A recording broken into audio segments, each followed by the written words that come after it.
In 2000, George W. Bush won Florida by a margin of 0.03%, leading to one of the most controversial Supreme Court decisions in history. In 1995, 51% of people in Quebec voted to remain in Canada, narrowly avoiding a constitutional crisis. And in 2003, New Zealand passed the most liberal sex work law in the world when one member of parliament unexpectedly changed his vote from no to abstain. Close votes, which I define as legislation that passes narrowly and unexpectedly, can help us understand how law shapes culture. Close votes naturally raise the question, what if? What if Al Gore had won Florida? What if Quebec had seceded from Canada? What if that one New Zealand politician hadn't changed his mind? These thought experiments are examples of what social scientists call counterfactual thinking, which is at the core of our understanding of causality.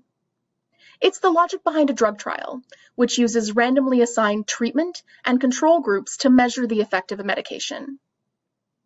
We can think about a close vote as a naturally occurring experiment.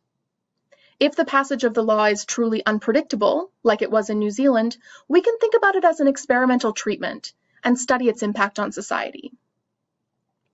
I tested this idea by comparing portrayals of sex workers in 355 newspaper articles in the 6 months before and 6 months after New Zealand narrowly decriminalized sex work.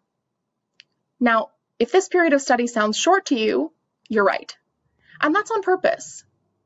As the period of study gets longer, it gets harder to claim that any changes we see are the result of a law and not something else happening in society at the same time.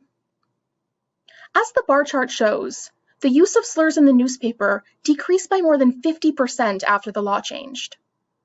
Certain forms of stereotyping, especially the association of sex workers with drugs or crime, also decreased significantly.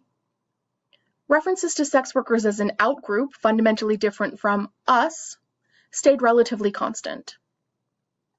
What can we learn from this? My research challenges assumptions about the pace of cultural change after law reform. Most scholars assume that it takes years, or even decades, to notice changes in norms after an illicit activity has been decriminalized. But I found real changes in portrayals of sex workers just months after a major legal victory.